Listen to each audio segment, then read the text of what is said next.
आदरणीय दर्शकवृन्द नमस्कार। म डिआर नेउपाने कार्यक्रम सूक्ष्म दृष्टिमा यहाँलाई स्वागत छ। दर्शकवृन्द, आजको कार्यक्रममा हामी खास गरी पछिल्लो समसामयिक राजनीतिको विषयमा संवाद गर्दैछौँ। मूलतः लामो राजनीतिक सङ्घर्षपछि कम्युनिस्ट पार्टीले सरकारको नेतृत्व गरिसके पछाडिका दिनमा आउँदाखेरिका यावत राजनीतिक उपक्रम र यी घटनाहरूले सृजना गरेका परिस्थितिका विषयमा रहेर संवाद गर्नका लागि आज हामीले नेकपा माओवादी केन्द्रका युवा नेता युवराज चौलागाईसँग संवाद गर्दैछौँ। चौलागाई, स्वागत छ यहाँलाई कार्यक्रममा।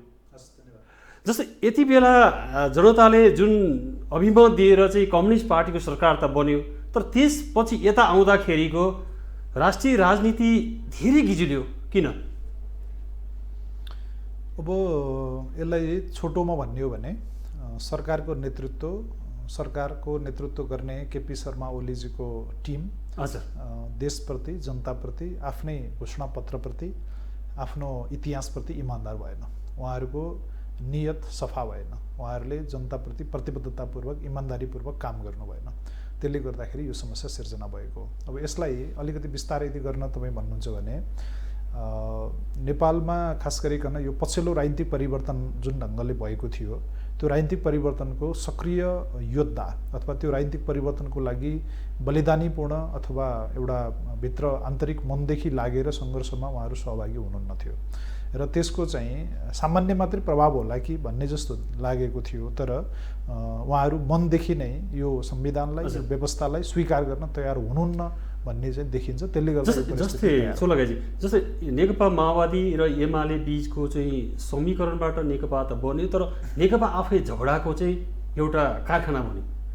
किन हामी यो समस्याभित्र प्रवृत्तिगत कुराहरूलाई हिजो चिनेनौँ, कुनै तयारी भएन, हामी सबै कुरो चाहिँ पृष्ठभूमि तयार नभएर नै एकताको चाहिँ एउटा उक्साहटमा अथवा हुटुटुले नै यो अवस्था बनेको?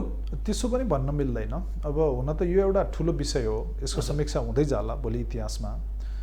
यो ठुलो विषय किन हो भने यद्यपि यो नेकपाभित्र, तत्कालीन नेकपाभित्र देखा पर्यो, तर यसको बाछिटा अथवा यसको प्रभाव चाहिँ सिङ्गो राजनीतिमा, नेपालको छविमा, अन्तर्राष्ट्रिय छविमा पनि यसको देखा परेको छ। त्यसले गर्दाखेरि अब यसको अहिले समग्र समीक्षा यही हो त हामी नबनाउँ, तर नेकपा बनाउनु अथवा एमाले र माओवादीलाई एक ठाउँमा एकीकृत गरेर अगाडि लाने कुराको सपना देख्नु वा त्यसलाई अगाडि बढाउने प्रयत्न गर्नु, त्यो सङ्कल्प गर्नु गल्ती थिएन। त्यो गल्ती भएको हुनाले यो परिस्थिति तयार भएको होइन। त्यसो भने त नेकपा एमाले जो नेकपा बन्नुभन्दा पहिलाको पार्टी थियो, के त्यो पार्टी आज एक छ त?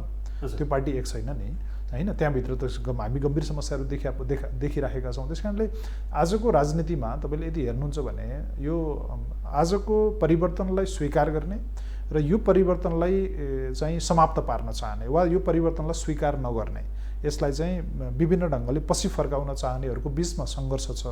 त्यो सङ्घर्ष नेकपाभित्र पनि चलेको थियो। त्यो सङ्घर्षले यो परिणतिसम्म ल्याएको छ। मलाई लाग्छ यो परिस्थिति अझ केही समयसम्म जाने चाहिँ देखिन्छ। जस्तै अहिले हामी न्यूनतम एमाले माओवादी न्यूनतम रूपमा उनको वर्गीय चरित्र मिल्छ, मार्क्सवाद लेनिनवाद मान्ने पार्टीहरू बीचको झगडाले यति बेला चाहिँ एउटा खेमा चाहिँ बुढा नीलकण्ठ धाउनु पर्ने, एउटाले बालुवाटा धाउनु पर्ने, विचार दृष्टिकोणको हिसाबले त सबै कुरो चाहिँ पत्तासाफ भइसक्यो भनेर भन्यो भने के हुन्छ? त्यसो भन्न मिल्दैन। किन कन्फै धाउनु पर्ने अवस्था किन भयो? शेरबहादुरले प्रधानमन्त्री बनाइदियो भनेर प्रचण्ड जस्ता नेताहरूले भन्नुपर्ने अवस्था किन? हेर्नुहोस्, यसलाई मलाई लाग्छ के भने यसरी परिस्थितिलाई एकदमै हल्का टिप्पणी गर्नु पनि उपयुक्त छैन। पहिलो कुरा त हामीले नेपाली कङ्ग्रेस, माओवादी, एमाले लगायतका सबै दलहरू मूलभूत रूपमा यो पछिल्लो राजनीतिक परिवर्तनका सहयात्रीहरू हुन्। कङ्ग्रेस र माओवादीको बिचमा, एमाले र माओवादीको बिचमा, एमाले र कङ्ग्रेसको बिचमा विगतमा सत्ता सहकारीहरू भएका छन्।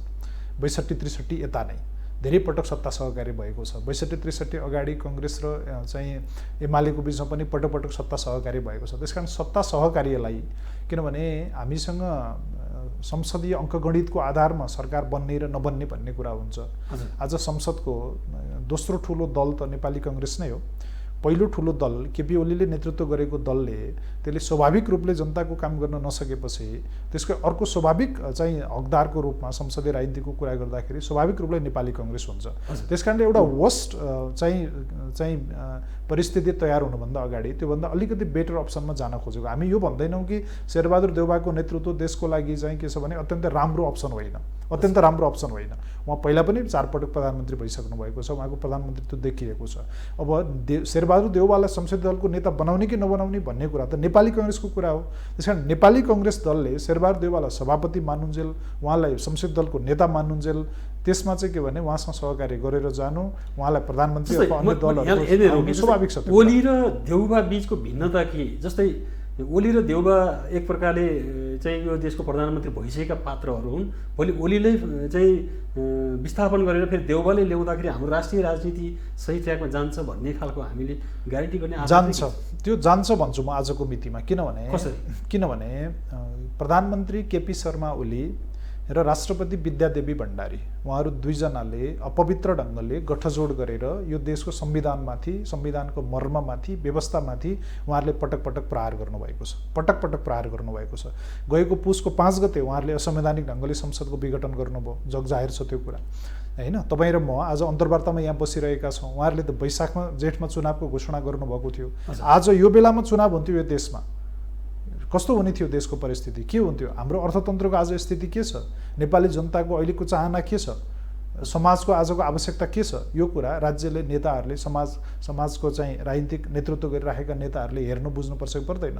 उहाँहरूले त्यो कुरा बुझ्नु भएको थिएन। त्यसकारण मैले भन्न चाहेको यहाँ कुरा के हो भने राष्ट्रपति, आजको राष्ट्रपति र प्रधानमन्त्रीको बिचमा जुन ढङ्गको अपवित्र, असंवैधानिक, संविधानले, व्यवस्थाले चिन्ने भन्दा अतिरिक्त प्रकारको, त्यो पनि दक्षिणपन्थी खालको, पछाडि फर्कने खालको जुन खालको सहकार्य सम्बन्ध उहाँहरूको देखिरहेको छ, मैले यसलाई अन्यथा ढङ्गले भनेको होइन, राजनीतिक ढङ्गले, राज्य व्यवस्था सञ्चालनको ढङ्गले, संविधानले चिन्ने वा नचिन्ने ढङ्गले हेर्दाखेरि उहाँहरूको त्यो पवित्रता देखिँदैन। त्यो कुरा हुँदैन कमसेकम शेरबहादुर देउवाबाट। म के भन्न चाहन्छु भने हाम्रो देशमा 5 वर्षसम्म संविधान के भन्छ संसद चलोस् भन्ने हाम्रो चाहिँ करिब करिब फिक्स टर्म पार्लियामेन्ट जस्तै कन्सेप्ट हाम्रो चाहिँ संविधानले अङ्गीकार गरेको छ। हाम्रो अहिलेको संविधानले अङ्गीकार गरेको व्यवस्था कम्प्लिटली वेस्ट मिनिस्टरियल प्रकारको, पूर्वी मतलब पश्चिमेली प्रकारको चाहिँ बेलायती प्रकारको संसदीय व्यवस्था हाम्रो होइन। यसमा सुधारहरू गरिएको छ। त्यसलाई उहाँले आत्मसात गर्नु भएन नि, त्यसलाई आत्मसात गर्ने गठबन्धन बन्छ अहिले। यहाँनिर मैले रोकेँ, जस्तै हिजो चाहिँ ओली र प्रचण्ड बिचको यो झगडाकै कारण यो अहिलेको राजनीतिक परिदृश्यहरू चाहिँ आएका हुन् भनेर चाहिँ माओवादीले स्वीकार्न सक्ने कि नसक्ने? होइन, तपाईँले जुन शब्द पटक पटक प्रयोग गर्नुभएको छ नि, व्यक्तिगत झगडा, त्यो होइन। म विनम्रतापूर्वक तपाईँ मार्फत सबै आम जनसमुदायलाई भन्न चाहन्छु, त्यो होइन। नेपालको इतिहासमा धेरै टाढा पनि नजाउँ, हुन त यस्ता ठुल्ठुला घटनाहरू हामी विश्व इतिहासमा पनि देख्छौँ। नेपालको इतिहासमा पुष्पलाल र चाहिँ केशरजङ रायमाझीको द्वन्द्व व्यक्तिगत झगडा थिएन। बिपी कोइराला र मातृका प्रसाद कोइरालाको बिचको द्वन्द्व व्यक्तिगत झगडा थिएन, व्यक्तिगत झगडा थिएन त्यो। यद्यपि त्यो व्यक्तिले त्यसको नेतृत्व गर्नै पर्छ एउटा खास चरणमा गएर। आजको नेपालको राजनीतिमा देखा परेको कुरा त्यही हो। लेनिन र टटस्कीको द्वन्द्व व्यक्तिगत थिएन, माओ र चाहिँ देङ सापेङहरूको द्वन्द्व व्यक्तिगत थिएन। त्यस कारण यी द्वन्द्वहरूलाई तपाईँले राजनीतिक ढङ्गले हेर्ने हो भने त्यसको एउटा राजनीतिक निकास निस्किन्छ। उनीहरूले कुन स्ट्यान्ड लिएर काम गरिरहेका छन् आज भन्ने कुरालाई हेर्न पर्यो नि पहिला। आज प्रचण्ड अथवा तपाईँले भनेको आजको चाहिँ 5 दलीय गठबन्धन अहिले कायम छ होइन। 149 जना सांसदहरू चाहिँ सशरीर उपस्थित भएर राष्ट्रपतिकोमा चाहिँ जानुभएको, त्यसको उहाँले कार्यान्वयन नगरेपछि अदालतमा आज त्यो मुद्दाको चाहिँ विचाराधीन छ। यो जुन तपाईँले अर्को चाहिँ धारा यदि हेर्नुहुन्छ भने केपी ओलीको विरोध गर्ने एमाले भित्रकै माधव नेपाल, झलनाथ खनाल लगायतको नेताहरूको जो धारा तपाईँले हेर्नुहुन्छ भने त्यो तुलनात्मक रूपले समाजवादी छ, त्यो तुलनात्मक रूपले लोकतन्त्रवादी छ, त्यो तुलनात्मक रूपले प्रगतिशील छ र मुख्य कुरा त्यो तुलनात्मक रूपले आजको संविधानको रक्षा गर्ने कुरामा प्रतिबद्ध छ। यद्यपि त्यहाँभित्र विमतिहरू छन्, त्यहाँभित्र बहसहरू छन्, किनभने आज त्यो 5 दल एउटै दल होइन नि होइन। कतिपय कुरा केपी ओलीसँग एमालेसँग पनि मिल्छ, मिल्दैन भन्ने छैन। आज पनि हाम्रो मिल्छ नि होइन, तपाईँले भने जस्तो हामी कहीँ न कहीँ हाम्रो बिचमा स्कुलिङको कुराहरू, हाम्रो कहीँ न कहीँ एकअर्काको इतिहासहरू हाम्रो मिल्छ, भावनाहरू भोलि चाहिँ समाजवादसम्म जाने भन्ने कुरा मिल्छ। हामीले हेटौँडा महाधिवेशनमा गरेको र उहाँहरूले चाहिँ 9औं महाधिवेशनमा गरेको चाहिँ राजनीतिक लाइन मिल्छ, कार्यदिशा मिल्छ, त्यो आधारमा हामी अगाडि बढेका थियौँ। तर त्यसप्रतिको प्रतिबद्धता मिल्दैन क्या।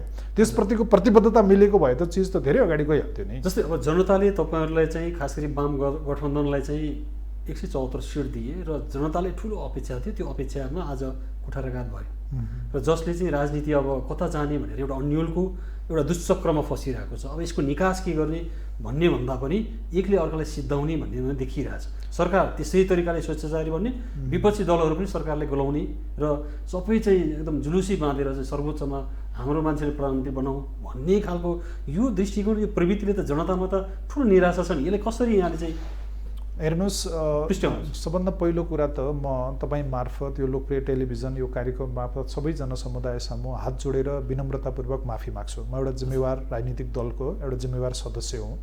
म एउटा सामान्य गरिब जनताको बिचबाट नै हुर्केर बढेर राजनीतिको यहाँसम्म आएको छु। यद्यपि धेरै अझ अगाडि बढ्न बाँकी छ। हामीले सकेनौँ, हामीले यो देशलाई सही नेतृत्व दिन सकेनौँ, हामीले यो नेकपा मार्फत राम्रो सरकार दिन सकेनौँ, हामीले नेकपा एमाले र नेकपा माओवादी केन्द्रलाई एक आपसमा विलय गराएर यो देशको 20औं वर्ष 30औं वर्ष नेतृत्व लिनुपर्ने थियो। हामीले ठुलो अवसर गुमायौँ, त्यसको लागि हामीलाई माफ गर्नुहोस्। तर हामी सँगसँगै के पनि भन्न चाहन्छौँ भने त्यो व्यक्तिगत रूपले मैले होइन, त्यो व्यक्तिगत रूपले अथवा समूहको रूपले प्रचण्डले, माओवादी केन्द्रले वा माधव नेपालहरूले पनि होइन।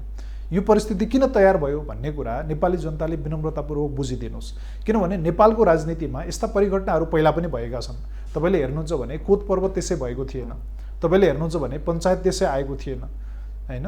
तर नकारात्मक परिघटनाहरूबाट हामीले सकारात्मक शिक्षा लिने हो। आज जुन नकारात्मक परिघटना नेपालको राजनीतिमा भएको छ त्यसबाट हामी के विनम्रतापूर्वक अनुरोध गर्न चाहन्छौँ भने हामी अझ बढी मेहनत गर्नेछौँ। किनभने हामीले सकेनौँ नि, सरकारलाई सफलतामा लान सकेनौँ, हामीले नेकपालाई राम्रो सरकार दिने ठाउँमा लान सकेनौँ। यसको एउटै कारण के भयो त, हामीले नचाहेर नसकेको होइन। मलाई लाग्छ जनताले त्यो कुरा बुझिदिनुपर्छ, बुझ्नुहुन्छ त्यो जनसमुदायले। किनभने लोकतन्त्रमा दलको विकल्प दल नै हो। लोकतन्त्रमा दलको अर्को विकल्प छैन। दलहरूले नै सुध्रिएर दलहरू मार्फत नै राम्रो शासन व्यवस्था हामीले ल्याउने हो। कुनै राजा महाराजा जन्मेर आएर, कुनै जर्नेल कर्नेलहरू आएर शासन गर्ने होइन लोकतन्त्रमा। लोकतन्त्रबाट जनताको प्रतिनिधिले शासन गर्ने हो। यसमा जनताले प्रतिनिधि अब फेरि छनौट गर्नुपर्नेछ। ढिलो चाँडो हुन्छ नि त्यो चुनाव, जनताले त्यसमा विचार गर्नुहुनेछ भन्ने मलाई लाग्छ। अर्को कुरा के हो भने तपाईँले भने जस्तो हो, यो चाहिँ माओवादीले अथवा एमाले अथवा व्यक्तिगत रूपले प्रचण्डले अथवा माधव नेपालले कसैले यसमा गिल्टी फिल गर्नुपर्ने मैले देख्दिनँ। मलाई के लाग्छ भने ठ्याक्कै यहाँनिर रोकेँ। जस्तै यो मुलुकको चाहिँ राजनीतिक रूपान्तरणमा तत्कालीन प्रधानमन्त्री गिरिजा र अहिलेको चाहिँ प्रचण्डजी खास दुई मूल पात्रले नै यो नेतृत्व गरेर स्थिति चाहिँ बन्यो। तर अहिले प्रचण्ड मात्रै चाहिँ अहिले नेता हुनुहुन्छ। अहिले यति बेला राजनीति प्रचण्डको वरिपरि घुमिराख्नुपर्ने राजनीति, मैले अघिको फेद दोहोऱ्याएँ चाहिँ अहिले प्रचण्डले चाहिँ बुढानील कण्ठले चाहिँ धाउनुपर्ने अवस्था किन यस्तो चाहिँ बन्यो? आज प्रचण्ड कमजोर भइसक्यो। यो प्रश्न आम जनसमुदायलाई सोधौँ न एकचोटि, प्रचण्डलाई किन थोरै मत दिएको त? फेरि चुनावमा जान्छौँ नि हामी। तपाईँले प्रचण्ड मार्फत नेपालको राजनीतिमा एउटा राम्रो परिवर्तन ल्याउनुपर्छ भन्ने ठान्नुहुन्छ भने म अनुरोध गर्न चाहन्छु प्रचण्ड संसदमा बलियो हुनुपर्छ। किनभने आज संसद बाहेक अन्यको बलबाट त चल्दैन नि। हामी जनताको बिचमा 5 वर्षमा एकचोटि वा निश्चित समयमा एकचोटि आउँछौँ, हैन। प्रधानमन्त्रीजीले त त्यसलाई पटक पटक अगाडि धकेल्ने प्रयत्न गरिराख्नु भएको छ। जुन बेलामा जनताको बिचमा जनताको प्रतिनिधि छनौट गर्नको लागि राजनीतिक दलहरू आउँछन्, व्यवस्थाले त्यहाँ लिएर आउँछ, त्यो बेलामा जनताले विवेकपूर्वक निर्णय गरिदिनुपर्छ। जनताले मत अर्को कसैलाई धेरै दिने, प्रचण्डलाई बनाउने तेस्रो पार्टी, अनि प्रचण्ड चाहिँ सबभन्दा ठुलो गर्नुपर्छ भनेर त हुँदैन। किनभने पहिला प्रचण्डको जुन प्रकारको एउटा सङ्घर्षको नेताको छवि थियो नि त, आज सङ्घर्षको नेता होइन नि प्रचण्ड। आजको प्रचण्ड त संस्थापनको नेता हो। त्यो संस्थापन के हो भन्दा संविधान हो। त्यो संस्थापन के हो भन्दा व्यवस्था हो। आज हामीले ल्याएको व्यवस्था त्यो उहाँले लोडेर ल्याएको। त्यसमा उहाँलाई तेस्रो पोजिसन दिएपछि उहाँले मात्रै सबै गर्नुपर्छ भनेर भन्न मिल्दैन। उहाँ त्यो पोजिसनमा बस्नुपर्छ। जस्तै उहाँ बस्नु भएको छ। प्रचण्डको नेतृत्वमा संघीयता, धर्मनिरपेक्षता, समावेशिता र गणतन्त्र चाहिँ संस्थागत भयो, संविधानमा लेखिए। अब यही मुद्दाले चाहिँ पटक पटक दोहोऱ्याएर यही एजेन्डामा माओवादीले आफ्नो राजनीतिक बिजनेस गरिराख्ने हो भने जनताले पत्याउने आधार चाहिँ पक्कै हुन्न होला नि। पुरानो कुराले चाहिँ होइन, यस्तो छ। तपाईँले भनेको शब्दलाई यदि भन्ने हो भने हामीले राजनीतिक बिजनेस यसमा गर्नुपर्ने छैन, हामीले त्यो गरेका पनि छैनौँ। कुरा त के हो भने हामी चाहिँ यो संविधानको एउटा अप्टिमम लेभलमा, अधिकतम लेभलसम्म यसको कार्यान्वयन गर्न चाहन्छौँ, तर हामी यसमा रोकिन चाहँदैनौँ। यो कुरा त प्रष्ट छ। माओवादीले संविधान सभाबाट संविधान जारी हुँदाखेरि 8 बुँदे असहमति राखेको छ। गणतन्त्रमा हामीले ल्याइ भनेर अब जनताले यही कुरो दोहोऱ्याइराख्दाखेरि जनताले पत्याउने आधार होइन। हामीले त्यो मात्रै भनेको छैनौँ। हामीले त देशको समृद्धिको नारा अगाडि सारेको हो, होइन, यो देशलाई समाजवादतर्फ लिएर जाने नारा हामीले अगाडि सारेको हो, यो देशको जनताको जीवनस्तरमा परिवर्तनको नारा अगाडि सारेको हो, भौतिक पूर्वाधारहरूको विकासको नारा अगाडि सारेको हो। तर त्यसो गर्दा उच्चतम प्रगतिशील व्यवस्था तत्काल उपलब्ध हुन सक्ने उच्चतम प्रगतिशील व्यवस्थाको प्रत्याभूति पनि हामीले सँगसँगै अगाडि सारेको। त्यस कारणले मलाई के लाग्छ भने त्यसमा हामीले अर्को कुनै ढङ्गले गर्नुपर्ने छैन, बरु पुरानो व्यवस्था जस्तै 48 सालपछिको व्यवस्था जुन एक ढङ्गले असफल भयो, त्यो व्यवस्था जस्तै अत्यन्तै चरम चाहिँ के भन्दाखेरि दलीय गुटीय आधारमा मात्रै राजनीति गर्न चाहने केपी ओली जस्ता अथवा अन्य कतिपय पात्रहरूले प्रवृत्तिहरूले गर्दाखेरि पो यो चुनावहरू पनि पुरानै जस्ता भयो त, त्यसले गर्दाखेरि पो यो व्यवस्था पनि पुरानै जस्तो भयो त। तपाईँलाई म एउटा कुरा भनौँ, हामीले 2074 सालको नयाँ संविधान आइसकेपछि त्यो नयाँ संविधान आयो भनेर जनतालाई व्यवहारबाट प्रत्याभूत गराउनु पर्ने काम कसको थियो? त्यो त सरकारको काम थियो नि, कुनै राजनीतिक दलको काम थिएन। राजनीतिक दलहरू त राज्यका एउटा चाहिँ के भने अनौपचारिक सहयोगी मात्रै न हो, राज्यको औपचारिक सञ्चालक वा राज्यको औपचारिक ओनरसिप त सरकारले लिने हो। के अरे सरकारले के गर्यो त यो बिचमा? सरकारले नयाँ व्यवस्था आएको प्रत्याभूति दिनु पर्दैन जनतालाई? यही कुराले पनि यहाँले जोडे जस्तै त्यही कुरामा पार्टीभित्र बहस भयो। हजुर, 52-53मा जुन संसदीय प्रवृत्ति जुन विकृत थियो, जसले जनतामा वाक्क दिक्कको अवस्था थियो, अहिले पनि त्यस्तै त्यस्तै प्रवृत्तिहरू चाहिँ हामी सङ्ख्या गनेर सर्वोच्चमा हामी यतिजना छौँ, हाम्रो मान्छे प्रधानमन्त्री देऊ भन्ने खालको स्थितिले त पक्कै पनि व्यवस्था र समग्र यो रूपान्तरको लागि त त्यसो भए के गर्न पर्थ्यो त? ल ठिकै छ केपी ओलीजी, तपाईँले गर्नुहोस्, जे गर्नुहुन्छ तपाईँ नै हो, अब सबै भन्नु पर्थ्यो त, तपाईँले त्यही भन्नु खोजे हो त? यो भित्र चाहिँ के हो, जस्तै राष्ट्रिय राजनीतिको नेतृत्व गर्ने हो भने यसलाई चाहिँ मध्यमार्गी लाइन अथवा कसरी चाहिँ राष्ट्रिय सङ्कट पार्ने कुरामा प्रचण्ड जस्ता नेताहरूले चाहिँ त्यो गर्न सक्नुपर्छ कि पर्दैन? जस्तै यहाँ पनि आफै त्यो पार्टीको नेता हुनुहुन्छ, पार्टीले यो खालको पहल गर्दा मिलिन सक्छ सक्दैन? जसरी चाहिँ युद्धलाई चाहिँ शान्तिमा रूपान्तरण गर्न माओवादी चाहिँ सक्सेस भयो, अब यो चाहिँ यो प्रवृत्ति यो राजनीतिक गन्जागोललाई पनि एउटा यो गन्जागोलको हल हुन्छ सुधार्नको लागि चाहिँ मलाई के लाग्छ भने यो गन्जागोलको हल हुन्छ। हेर्नुहोस्, अब इतिहासमा खास पात्रहरू खास बेलामा त्यो खलपात्रहरू अगाडि आउँछन्, खलनायकहरू अगाडि आउँछन्, तिनीहरूलाई सामना गर्नुपर्छ, त्यसको त अरू कुनै उपाय छैन नि। किनभने केपी ओली एक ढङ्गले हामीले नै हिजो चाहिँ जनताले निर्वाचित गरेर ल्याएको एउटा सांसद हुनुहुन्थ्यो होइन, उहाँ पनि एउटा सांसद हो, तपाईँको मेरो अथवा हामी कुनै पनि जिल्लाबाट आएको अर्को 275 मध्येको एउटा सांसद पनि सांसदै हो। उहाँले आफूलाई के भन्ठान्नुभयो, म प्रत्यक्ष निर्वाचित प्रधानमन्त्री हो भने जस्तो उहाँले भन्ठान्नुभयो। यहाँ छ नि त समस्या त होइन, उहाँले चाहिँ राष्ट्रपति र प्रधानमन्त्री मिलिसकेपछि जे गरे पनि हुन्छ भन्ठान्नुभयो। हिजो उहाँहरूले बजेट ल्याउनु भयो, अब त्यो बजेट चाहिँ न नैतिक दृष्टिले न आर्थिक दृष्टिले न अहिलेको समसामयिक परिस्थितिको दृष्टिकोणले अनावश्यक प्रकारको कार्यक्रमहरू राखेर राष्ट्रलाई ऋणको भार बोकाएर होइन एउटा खालको उहाँहरूले चाहिँ अगाडि सार्नु भएको छ। भनेपछि यदि कसैले देशप्रति जनताप्रति जिम्मेवारीपूर्वक काम गर्दैन भने त्यसलाई आफ्नो तर्फबाट चुनौती गर्नु, त्यसको विकल्प खोज्नु मलाई लाग्छ हरेक न्यायप्रेमी मान्छेको एउटा चाहिँ अधिकार हो, त्यसको कर्तव्य हो। त्यो अधिकार कर्तव्य दुवै उहाँहरूले पुरा गर्नुभएको छ जस्तो मलाई लाग्छ। बरु त्यसमा के हो भन्दाखेरि हिजो नेकपा बन्दाखेरि केपी ओली र प्रचण्डको बिचमा बन्द कोठाभित्र के हुन्छ भन्ने जस्तो मान्छेहरूलाई थियो। आज आम जनताले देखेको छ नि, आम जनताले आज बुझेको छ नि होइन। आज सबै दलहरू, अरूको त छोड्नुहोस् न, ल कङ्ग्रेस त प्रतिपक्षी भयो अरे, एमाले र माओवादी फुटेपछि माओवादी केन्द्र हामीहरू त प्रतिपक्षी दल भइयो, हामी अब सरकारमा पनि छैनौँ, हामी केही समय हिजो थियौँ तर आज छैनौँ, त्यो कुरा जग जाहेर छ। तर एमाले भित्र केपी ओलीले आफ्नै दल मिलाउन नसकेको होइन, उहाँले आफ्नै दलको साथीहरू जो उहाँभन्दा धेरै पुरानो सिनियर साथीहरू हुनुहुन्छ, जसको गाउँसम्म एउटा चाहिँ जनाधार फैलिएको छ, तलसम्म गएको छ, हरेक जिल्लामा सङ्गठन छ, हरेक जनसङ्गठनमा एक ढङ्गले पहलकदमी गरिराखेको छ, त्यसलाई मिलाउनु त उहाँको दायित्व हुन्थ्यो नि त। त्यस कारण तपाईँले 2/3 बहुमतलाई 1/3 तल ल्याएर झारेको छ।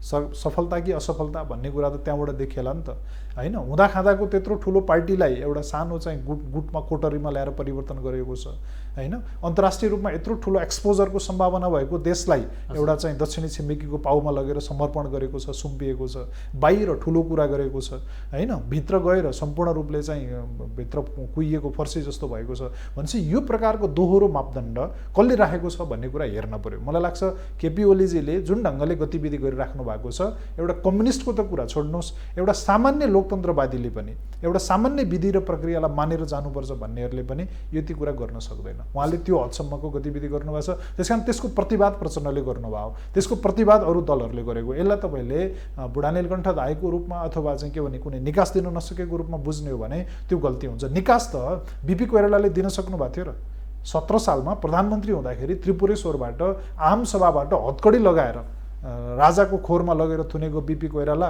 उहाँ त एक ढङ्गले राजाकै रजगजको बिचमा उहाँ त बितेर जानु पर्यो त के भन्नुहुन्छ किन बिपीलाई महान भन्ने त मनमोहन अधिकारीले के गर्नुभयो र त्यसो भनेदेखि त त्यस कारण मलाई के लाग्छ भन्दा मैले उहाँहरूलाई अवमूल्यन गरेको होइन है फेरि विनम्रतापूर्वक म भन्न चाहन्छु त्यस कारण के भने तपाईँले एउटा पक्षबाट हेर्ने हो सत्ताको एङ्गलबाट मात्रै हेर्ने हो भनेदेखि तपाईँले सबैलाई सफल देख्नुहुन्न सफलता त्यस्तो होइन होइन त्यहाँ प्रचण्ड अथवा अरू नेताहरू जनयुद्ध माओवादी आन्दोलनको जो धारा छ त्यो सफलै छ भन्ने मलाई लाग्छ त्यस कारणले त्यो कमजोरी म देख्छु म अलिकति फेरि जस्तै माओवादी केन्द्रसँग जोडिए जस्तै एमालेसँगको एकता हुने अगाडिमा जुन माओवादीको आफ्नो जुन खालको सङ्गठन सबै कुरा थियो र पछाडि फेरि सर्वोच्चले जुन फागुन 23 को जुन फैसला गरिदियो त्यस पछाडि माओवादी फेरि पुरानै लयमा पुगे पछाडि हिजोको माओवादीको सङ्गठन र त्यो त्यसपछिका सङ्गठनहरू त छिन्न भिन्नको अवस्थामादेखि रक्षात्मक अवस्थामा बन्दै गएको त होइन अथवा यो नेतृत्वको चाहिँ एउटा योग्यता क्षमता अब त्यो समयक्रमले चाहिँ त्यो स्थिति बन्न नसक्या हो भनेर जनताले सोधे भने यसको जवाब चाहिँ माओवादीले के दिन्छ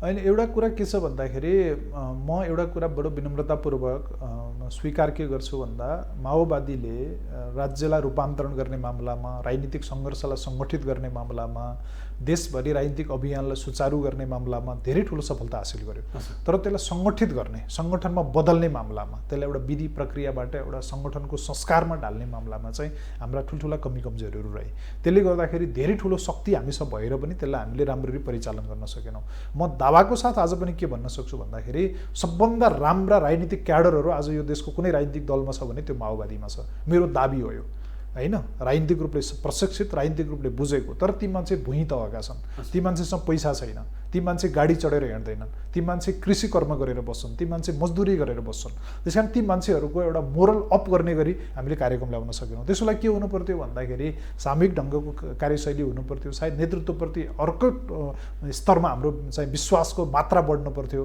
खास गरिकन शान्ति प्रक्रियाबाट यता आइसकेपछि हामीले नेतृत्वले पनि हामी यहाँ यसरी जान लागेको हो भन्ने कुरा सही ढङ्गले सम्प्रेषण गर्न सकेन भन्ने लाग्छ मलाई त्यसमा कमी कमजोरीहरू भयो किनभने हामी यहाँ जाने हो र यसरी गर्ने हो भन्ने कुरामा हामीले त्यसलाई एक ढङ्गले रिफर्म गर्नु पर्थ्यो किनभने हामी एउटा धाराबाट आएको एउटा कामबाट आएको शक्तिलाई हामी अर्को काममा लिएर जाँदैथ्यौँ भौतिक सङ्घर्ष त्यस कारणले म यसमा कन्क्लुड गरेँ तपाईँले भन्न खोजेको कुरामा म एउटा कुरामा सहमत छु तर सँगसँगै अर्को कुरा के हो भने हामी रक्षात्मक छैनौँ तपाईँले अहिले पनि हेर्नुहोस् देशभरि झन्डै 200वटा स्थानीय तहहरूको मेयर उपमेयरहरू अध्यक्ष उपाध्यक्षहरू माओवादीले जितेको छ सानो होइन होइन झन्डै 1500वटा ओडाहरू माओवादीले जितेको छ देशभरिमा सानो होइन होइन हामीले चाहिँ 53 सिट चाहिँ यो संसदमा हामीले जितेका थियौँ सानो होइन होइन हामीले लाखौँको भोट पाएका छौँ सानो होइन त्यस कारणले के छ भने सानो ठुलो भन्ने कुरा म्याथमेटिक्समा खोज्नु हुँदैन अब तत्काललाई यदि सत्ताको कोणबाट शक्तिको कोणबाट हेर्ने हो भने हामीभन्दा अग्लो अरू शक्ति पनि छ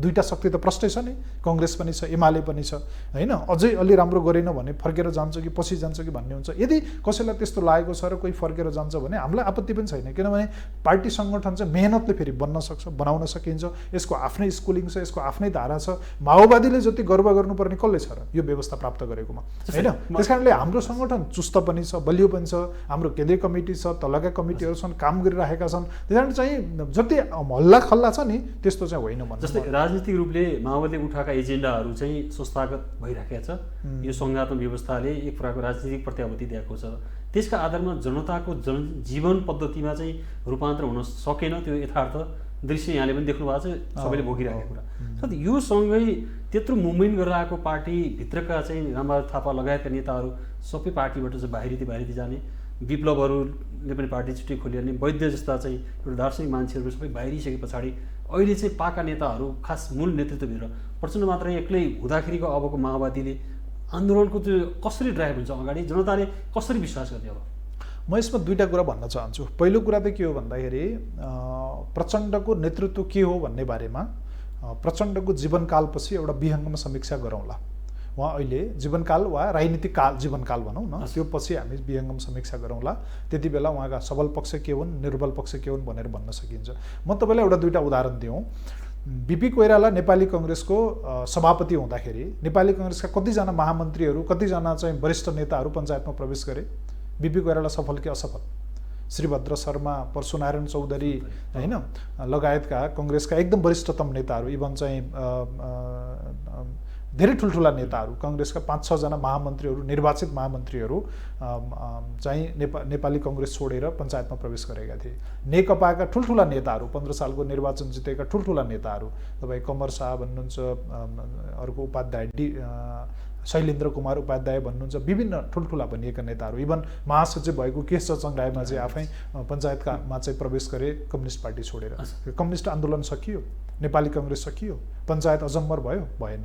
त्यस कारणले मैले भन्न चाहन्छु के भन्दाखेरि समीक्षा बिस्तारै गर्ने हो, अहिले होइन, त्यसमा धेरै हतार नगरौँ। तर त्यो प्रश्न उठाइराख्नुपर्छ, किनभने नेतृत्व सही छ कि छैन भन्ने बारेको एउटा लिटमस त्यो पनि हुन्छ, एउटा कुरा। अर्को कुरा के हो त भन्दाखेरि प्रचण्डको व्यक्तिगत कामको बारेमा टिप्पणी गरेर, प्रचण्डको चाहिँ व्यक्तिगत स्वभावको बारेमा टिप्पणी गरेर उहाँहरू विभाजित हुनुभयो होइन। प्रचण्ड र आज पनि मोहन वैद्यको बिचमा, प्रचण्ड र बाबुराम भट्टराईको बिचमा छलफल हुँदैन, भेटघाट हुँदैन। उहाँहरूले पनि सुन्नुभयो होला यो कार्यक्रम। मैले थाहा पाएअनुसार उहाँहरूको छलफल हुन्छ, अन्तरङ्ग कुराकानी हुन्छ। राजनीतिक रूपले उहाँहरूको लाइन मिलेन त उहाँहरू छुट्नु राम्रै हो नि, त्यसमा किन हामीले चाहिँ टाउको दुखाइराख्ने। आज मोहन वैद्य नयाँ जनवादी क्रान्तिको कुरा गर्नुभएको छ, प्रचण्ड आज समाजवादको तयारीको कुरा गर्नुभएको छ। उहाँहरूको त स्पष्ट डिफ्रेन्सेस देखिन्छ त। विप्लव आज फेरि जनयुद्ध अथवा एकीकृत क्रान्तिको कुरा गरिराख्नु भएको छ, त्यो कुरा के हो उहाँले अझ भन्न स्पष्ट पार्न बाँकी होला। बाबुराम भट्टराई कम्युनिस्ट पार्टी नै छोडेर हिँड्नु भएको छ। त्यस कारण म तपाईँहरू जस्तो साथीहरूलाई, आम जनसमुदायलाई पनि यसमार्फत के अनुरोध गर्न चाहन्छु भने यो चाहिँ के भने यो एकै ठाउँमा मिसाउने काम नगरौँ न फरक फरक चिजहरूलाई। किनभने यदि सिद्धान्त फरक परेको छ भने हेर्नुहोस्, समाजको बारेमा, देशको बारेमा डिस्कोर्सहरू, बुझाइहरू, त्यसको आधारभूत रूपले अगाडिसम्म जाने कुराहरूमा फरक पर्छ भने बडो विनम्रतापूर्वक, हार्दिकतापूर्वक विदा भएको राम्रो, अलग भएको राम्रो। त्यस कारणले त्यो एङ्गलबाट उहाँहरू सही कि गलत भन्ने कुरा भोलि प्रमाणित होला। प्रचण्ड यस्तो, प्रचण्ड उस्तो, जस्तो आज केपी ओलीको बारेमा हुन्छ नि त, उहाँहरूले चाहिँ कति पहल कदमी लिनुभएको छ, कति काम गर्नुभएको छ, के गर्नुभएको छ, त्यो आफ्नो ठाउँमा होला। तर माधव नेपालले, झलनाथ खनालले, समकक्षीहरूले आज केपी ओलीको बारेमा जे टिप्पणी गर्नुहुन्छ, के प्रचण्डको बारेमा त्यस्तो टिप्पणी छ र? म त त्यस्तो देख्दिनँ। उहाँको बारेमा त राजनीतिक लाइन फरक परेको छ। जस्तै प्रचण्डसँग जुन जनताको जुन विश्वास, एउटा चाहिँ आस्था थियो, जुन मान्छेहरू प्रचण्डले चाहिँ बोलेकी भरमा, एउटा वक्तव्यको भरमा मान्छेहरू काँधमा बन्दुक राखेर लड्न जान्थे र लाखौँ मान्छेहरूको त एउटा थियो। र 2064मा चाहिँ माओवादीले एउटा उभारै ल्याइदियो होइन। त्यो उभारमा चाहिँ किन उभार त्यो आयो भने विश्वासले आयो। तर त्यो विश्वासको जो पुँजी चाहिँ माओवादीले चाहिँ किन संरक्षण गर्न सकेन, जोगाउन किन सकेन, यो कुराको समस्या हो। तपाईँको यो प्रश्न अलिक गम्भीरै छ, यो अलिक भावनात्मक पनि छ। म आफै पनि जनयुद्ध लडेर आएको एउटा मान्छे हुँ है। म एकदम सानै उमेरदेखि नै जनयुद्धमा लागेर सहभागी भएर होइन, विभिन्न मोर्चाहरूमा सहभागी भएर म आएँ। मैले कयौँ साथीहरूको बलिदान देखेको छु, त्यहाँ निस्वार्थ ढङ्गले कसरी काम हुन्थ्यो त्यो मैले देखेको छु। त्यहाँ जसले जति नै आरोप लाए पनि, धारे हात लाए पनि त्यो धारा आफैमा कमजोर भएर मात्रै कमजोर भयो, अरूले भनेर बाहिरबाट आक्रमण भएर त्यो कमजोर भएको होइन होइन। त्यस कारणले तपाईँले जे आज प्रश्न राख्नुभएको छ, म पब्लिकली एउटा कुरा के भन्न चाहन्छु भने त्यो बारेमा सबभन्दा बढी सोच्नुपर्ने प्रचण्डले नै हो, त्यसमा अरूले सोचेर हुँदैन होइन। हिजो प्रचण्डको जो चार्मिङ थियो नि, आज किन छैन त भन्ने कुरा चाहिँ सबभन्दा बढी उहाँले नै सोच्नुपर्छ, उहाँले नै त्यसको चाहिँ बारेमा विचार गर्नुपर्छ। उहाँले नै मेरो चाहिँ यो कमी कमजोरी भयो कि अथवा मैले यसलाई एक ढङ्गले हल गर्नुपर्छ कि अथवा यहाँ ग्यापिङ भयो कि भन्ने कुरा उहाँले नै सोच्नुपर्छ। तर मैले जहाँसम्म प्रचण्डलाई चिनेको छु, उहाँ देशप्रति एउटा प्रतिबद्धतापूर्वक लागेको, जनताको आन्दोलनप्रति, प्रगतिप्रति, समाजवादप्रति प्रतिबद्ध ढङ्गले लागेको एउटा नेता हुनुहुन्छ। उहाँ हिजो जे हुनुहुन्थ्यो आज पनि त्यही हुनुहुन्छ, मैले देखेको कुरा थियो। उहाँको बारेमा 10औं थरी टिप्पणी छ। म यहाँ सानो एउटा कुरा थपिहालौँ। एउटा कस्तो हुँदो रहेछ भन्दाखेरि चाहिँ गान्धीले भारतमा स्वतन्त्रताको सङ्ग्राम गर्दाखेरि बेलायतले गान्धीको प्रशंसा गर्थ्यो। एउटा बुढो फकिर, मर्न नसकेको बुढो भनेर विन्स्टन चर्चिल त्यति बेलाको प्रधानमन्त्रीले बेलायतको संसदमा, बेलायत भनेको विन्स्टन चर्चिल, तपाईँ थाहा छ, उहाँ सबभन्दा चाहिँ महान लेखक, साहित्यकार दुनियाँ भनेर चिनिएको मान्छे होइन। त्यत्रो चर्चित मान्छेले बेलायतमा मर्न नसकेको बुढो फकिर, तपाईँ डकुमेन्ट पल्टाएर त्यसो भनिएको भनेपछि हुँदो रहेछ के भन्दाखेरि साधन स्रोत भएको वर्गले, साधन स्रोत भएको विपक्षीले आफ्नो विपक्षी अथवा आफ्नो विरुद्धको वर्ग, प्रतिवर्ग बलियो भएर आयो भने त्यसलाई डिफेम गर्छ, त्यसलाई बदनाम गर्ने प्रयत्न गर्छ। अब त्यसलाई तपाईँले चाहिँ कसरी चिर्ने भन्ने कुरा तपाईँको मात्रै हातमा रहँदैन। हाम्रो वर्ग तलबाट उठेर आएको, सामान्य परिवारबाट आएका मान्छेहरूसँग साधन स्रोतदेखि अरू सारा कुराहरूको के थियो, त्यसमा कति ध्यान पुग्न सक्यो, कति व्यवस्थापन हुन सक्यो, त्यसमा स्वयं उहाँ कति त्यसमा प्रतिबद्ध अथवा सचेत हुनुभयो भन्ने कुराले मलाई लाग्छ यसमा असर गर्छ।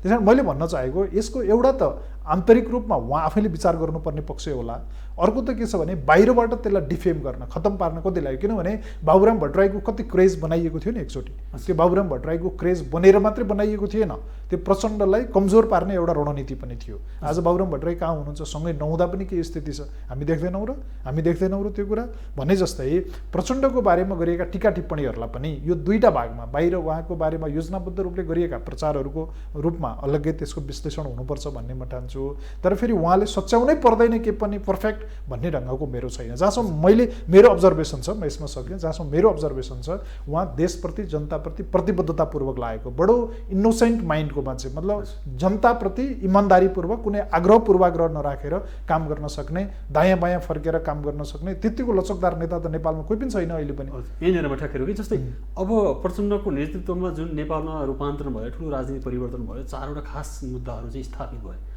अब प्रचण्डले चाहिँ अब नेतृत्व हस्तान्तरण गर्ने कि अब आफैले अझै नेतृत्व गर्दै जाने र यो प्रवृत्तिकै कारणले गर्दाखेरि माओवादी आन्दोलन कमजोर भएको हो कि भनेर चाहिँ हामी त्यहाँ समीक्षा गर्ने नगर्ने त्यसो पनि भन्न सकिएला तर म एउटा कुरा भन्छु तपाईँलाई आज यो टेलिभिजन मार्फत हामीले 2069 सालको फागुनमा हेटौँडाको महाधिवेशन गरेका थियौँ हाम्रो पार्टीको चाहिँ 7औं महाधिवेशन थियो त्यो एकताको महाधिवेशन हामीले गरेका थियौँ त्यो महाधिवेशनमा लेखिएको दस्तावेजको एउटा पेज के छ भन्दाखेरि चाहिँ आगामी दिनमा नेतृत्व परिवर्तन गर्नुपर्छ नेतृत्व हस्तान्तरण गर्नुपर्छ पार्टीको अरू नेताहरूलाई चाहिँ नेतृत्व दिएर जानुपर्छ भन्ने कुरा स्वयं प्रचण्डले चाहिँ पेश गरेको दस्तावेजमा छ पहिलो कुरा त्योभन्दा अगाडि नै हामीले चाहिँ 21औं शताब्दीको जनवादको विकासबारे भन्ने पार्टीको जुन एउटा आन्तरिक दस्तावेज पारित भएको थियो जनयुद्धको बेलामा त्यो बेलामा मूल नेतृत्व चाहिँ सरकारमा पनि नजाने मूल नेतृत्व चाहिँ रोटेसनमा काम गर्ने हैन भन्ने कुराहरू पनि त्यहाँ हामीले गरेका थियौँ मलाई के लाग्छ भने यी दुईटा चाहिँ दस्तावेजहरूप्रति हामीले फेरि एकपटक छलफल गर्छौँ त्यसमा फेरि हामी अन्तरङ्ग ढङ्गले हुन्छौँ र सँगै म एउटा कुरा भन्न चाहन्छु अस्ति मात्रै हाम्रो चाहिँ पार्टीको केन्द्रीय कमिटीको एउटा भर्चुअल मिटिङ भएको थियो त्यहाँ अध्यक्ष प्रचण्डले के राख्नु भएको छ भने यदि मैले मार्ग प्रशस्त गरेर पार्टी आन्दोलन बलियो हुन्छ भन्ने यो केन्द्रीय कमिटीको ठहर हो भने म अहिले नै त्यसको लागि तयार छु भन्नुभएको छ उहाँले त्यसकारणले यो पदमा एकदम टाँसिराख्ने मान्छे हो जसरी पनि यो चाहिँ अध्यक्ष चाहिन्छ भन्ने होइन मलाई त के लाग्छ भने नेकपा माओवादीको अध्यक्ष हुनुभन्दा पनि राम्रो हाइट त प्रचण्डको त्यसै पनि छ नि हैन त्यसकारण चाहिँ प्रचण्डले नेतृत्वमा बस्न चाहेर नै समस्या पैदा भयो भन्ने कुरा होइन जहाँसम्म नेतृत्व चाहिँ अर्को हुँदाखेरि ट्रान्सफर गर्दाखेरि हस्तान्तरण गर्दाखेरि उपयुक्त हुन्छ कि भन्ने कुरा हो त्यो उपयुक्त बेलामा पार्टीले उपयुक्त ढङ्गले त्यसमा निर्णय लिन सक्छ यो बारेमा पार्टीभित्र आवश्यकता अनुसार छलफल हुने कुरा जहिले पनि खुल्लै छ जस्तो मलाई लाग्छ यो चाहिँ के छ भने कुनै नेताले जबरजस्ती म चाहिँ नभइकन हुँदैन भनेर त्यसरी कुनै प्लट बनाएर त्यहाँभित्र काम गरेर नेतृत्वमा उहाँ बसेको होइन त्यो कुरा सही होइन वास्तवमा जस्तै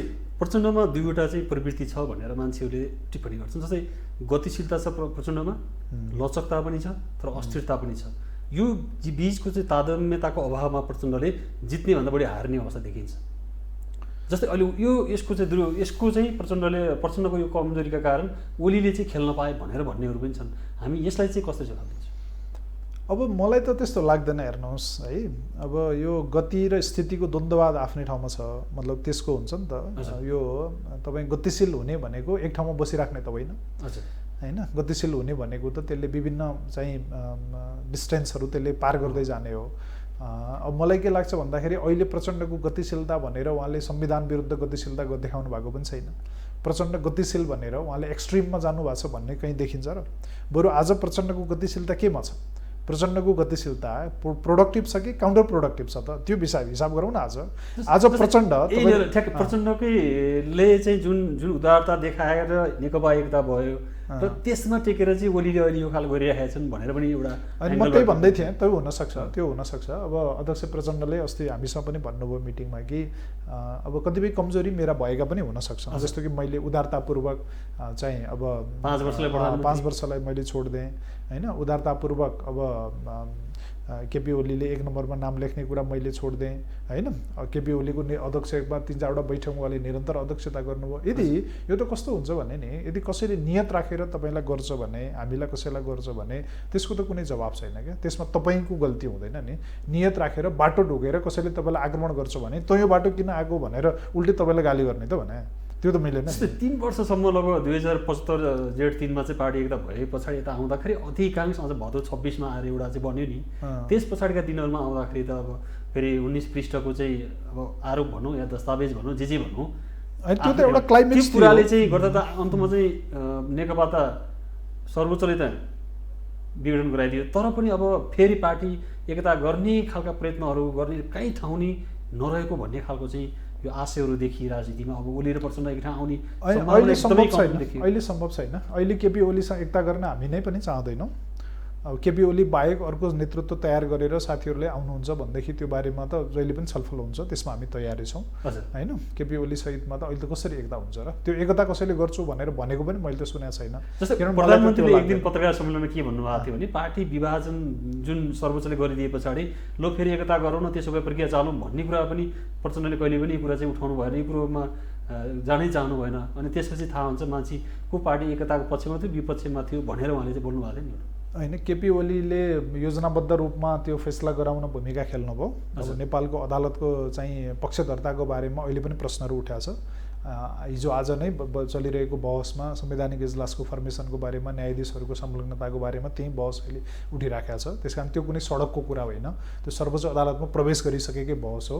त्यो एउटा म्यानुपुलेटेड फैसला थियो, किनभने नमागेको फैसला अदालतले दिन मिल्दैन, उहाँहरूले दिनुभएको थियो। त्यो कहीँ अन्तै लेखेको स्क्रिप्टमा उहाँहरूले सही गर्नुभएको थियो।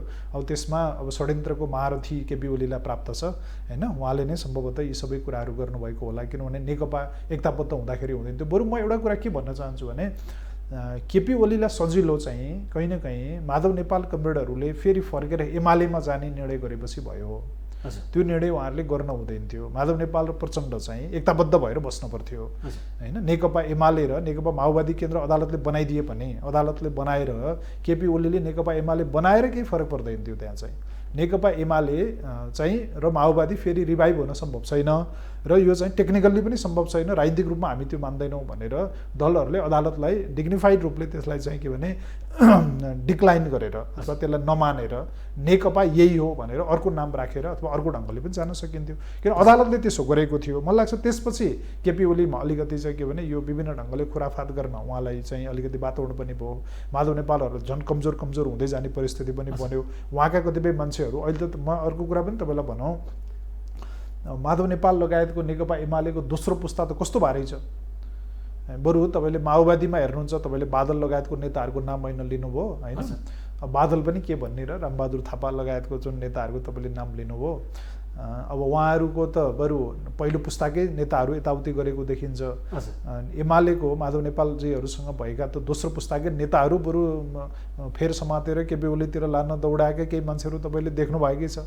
केही साथीहरू दौडेर जानुभएकै छ उतापट्टि होइन। हिजो भनेको र आज भनेको कुराको बिचमा 180 डिग्रीको फरक हुँदाखेरि पनि उही परिस्थिति हुँदाखेरि पनि त्यो खालको छ। त्यस कारणले कहीँ न कहीँ केपी ओलीलाई शक्ति आर्जन गर्नमा यतातिरको स्टेप्सहरूले पनि नमिलेको चाहिँ हुनसक्छ। त्यो चाहिँ त्यही रूपमा जे गरियो त्यो सही थियो भनेर त म पनि भन्न चाहन्न।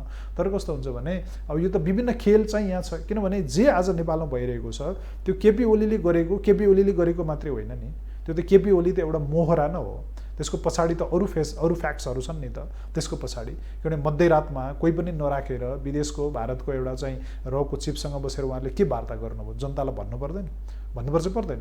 उहाँहरूले नेपालको डिप्लोमेटिक प्र्याक्टिस के छ, जे कुरा चाहिँ राष्ट्र प्रमुख अथवा मन्त्रीहरूको सरकारका अधिकारीहरूको बिचमा एक्सचेन्ज हुन्छ त्यो नोट गरिन्छ। परराष्ट्र मन्त्रालयमा केही नोट छ प्रधानमन्त्री र चाहिँ भारतीय गुप्तचरको प्रमुखको बिचमा भएको सामन्त गोयलको बिचमा भएको छलफलको केही छ प्रुफ, केही छ कहिले कसैले देखाउन सक्छ त्यो कुरा? उहाँले देखाउन सक्नुहुन्न। विजय चौथाईवाले भन्ने भारतीय जनता पार्टीको विदेश विभागको प्रमुख, उहाँ चाहिँ रातारात तलको बाटो होइन प्लेनहरू चलेको आदि दुनियाँ हुँदाहुँदै पनि गुपचुप रूपमा तल्लोबाट आएर नेताहरूका घरमा भान्साभान्सामा पसेर होइन समकक्षी त्यो बेला पार्टी पनि फुटेको थिएन। माधव नेपाल नेकपाको विदेश विभागको प्रमुख हुनुहुन्थ्यो, उहाँलाई पनि नभेटिकन, किनभने नेकपा नेपालको सत्ताधारी दलको चाहिँ दल बिजेपी उताको सत्ताधारी दल दुईटाको एउटा सामान्य प्रोटोकल मेन्टेन गर्नु पर्दैन नगरिकन उहाँहरूले के गर्नुभयो त्यहाँ। र अहिले पनि उहाँहरू के गर्नुभएको छ भन्दाखेरि चाहिँ नेपाललाई एउटा इन्डो पेसिफिक रणनीतिको एउटा अङ्गको रूपमा लिएर जाने प्रयत्न गर्नुभएको छ, भारतमुखी बनाउन प्रयत्न गर्नुभएको छ। नेपाललाई एउटा प्रोटेक्टेड क्वाजी सोभरेन देशको रूपमा उहाँले लान प्रयत्न गर्नुभएको छ र धेरै ठुलो खतराको ठाउँमा देश पुगिसकेको छ। यो कुरा अब अन्तिममा छौँ हामी। अब यो खतराबाट चाहिँ मुक्ति दिलाउने कसरी, हामी स्वाधीन मुलुक हुने कहिले र जहिले पनि हाम्रो घरेलु झगडाले विदेशीहरूले हात हाल्ने अवस्था, उनको चलखेल गर्ने वातावरणको अन्त्य कहिले गरे अन्तिममा बुदागत रूपमा हेर्नुहोस्। अब यो कुरा अलिकति जटिलै पनि छ। म तपाईँलाई भनौँ, जस्तो कतिपय देशहरूले आफूलाई त्यो रूपमा प्रस्तुत गर्न सकेका छैन। जस्तो तपाईँले आज बर्मा भन्नुहुन्छ भने चाइनिज डोमिनेसन, भुटान भन्नुहुन्छ भने इन्डियन डोमिनेसन, इजरायल भन्नुहुन्छ भने अमेरिकन डोमिनेसन आदि आदि होइन। त्यसको कुनै स्वतन्त्र परराष्ट्र नीति नै त्यहाँ आउँदैन होइन। त्यो अरूले नै उसको कुनै स्वतन्त्र अनुहारै देखिँदैन कि अन्तर्राष्ट्रिय रूपमा। आज नेपाललाई भारतको अनुहारबाट हेर्न मिल्ने, उसको छाता बोकेको एउटा देशको रूपमा हामीलाई अहिले लैजान प्रधानमन्त्रीले प्रयत्न गर्नुभएको छ। यो खतरनाक छ। यसलाई चिर्ने कुरा के हो त आज भन्दाखेरि चाहिँ सबभन्दा पहिला त केपी ओलीको बहिर्गमन हो। केपी ओलीको बहिर्गमन हुन पर्यो। नेपालको संविधानले नेपाललाई कसरी अन्तर्राष्ट्रिय रूपमा प्रस्तुत गर्ने, कसरी देशभित्र काम गर्ने भन्ने कुराको एउटा मोटो पोलिटिकल ओरिएन्टेसन दिएको छ। त्यो पोलिटिकल ओरिएन्टेसनप्रति इमान्दार हुन पर्यो। नेपालमा खास गरिकन यो 62-63 को जनयुद्ध हुँदै जनआन्दोलनसम्म आउँदाखेरि जति पनि राजनीतिक दलहरूको बिचमा सहकार्य भएर संविधान बनेको छ, ती दलहरूको बिचमा न्यूनतम समझदारीमा कामहरू अगाडि बढाउनुपर्छ। मलाई लाग्छ त्यो कुरामा प्रधानमन्त्री ओलीको गम्भीर ल्याप्सेस त्यहाँ भएको छ। त्यसलाई पुरा गर्नु पर्यो। जनआन्दोलनको सहकारी मतलब सहयोद्धाहरूको बिचमा अहिले पनि सहकार्य गरेर जाने वातावरण निर्माण गर्नु पर्यो र यो देशलाई चाहिँ संविधानले दिएको ट्र्याकमा देशलाई हिँडाउनु पर्यो। कुनै पनि विदेशीको इसारामा देश चाहिँ सञ्चालन हुनु भएन। यहाँ बाहिर चाहिँ के भने ठुलो चाहिँ पोस्टर आफ्नो तयार गर्न प्रयास गर्ने, तर भित्रभित्र कम्बल ओढेर घिउ खाने जुन प्रवृत्ति छ नि, त्यो प्रवृत्ति केपी ओलीजीमा देखा पर्यो। त्यो प्रवृत्तिले भण्डाफोर भइरहेकै छ, मलाई लाग्छ हुन्छ नै। र उहाँको बहिर्गमन अहिलेको लागि मलाई लाग्छ पहिलो शर्त हो। तर त्यतिले मात्रै पुग्दैन। त्यसपछि पनि संविधान व्यवस्था र अग्रगमनप्रतिको प्रतिबद्धतालाई हामीले अगाडि राखेर लानुपर्ने हुन्छ। त्यो बाटोमा हामी छौँ भन्ने मलाई लाग्छ। धन्यवाद। अत्यन्तै महत्त्वपूर्ण विचार राखिदिनु हो, त्यसको लागि यहाँलाई चाहिँ धन्यवाद। र दर्शकवृन्द, आजको सूक्ष्म दृष्टिमा हामी खास गरी मूलतः पछिल्लो राजनीतिक घटनाक्रम र त्योसँगै जोडिएको नेकपा विभाजन र समग्र राष्ट्रिय राजनीतिसँगै माओवादी केन्द्रको अवस्थाको बारेमा र भावी मुलुकको राजनीति कसरी अघि बढ्ला भन्ने विषयमा रहेर नेकपा माओवादी केन्द्रका नेता युवराज चौलागायतसँग संवाद गऱ्यौँ। पक्कै पनि राजनीतिक दलहरू त्यो विवेक पुर्याउन सक्यो भने मुलुक फेरि सही बाटोमा जान सकोस् भन्ने कामनासहित यो कार्यक्रमबाट म प्रस्तुता डिआर न्युपानेसहित हाम्रो टिमलाई पनि बिदा दिनुहोस्। नमस्ते।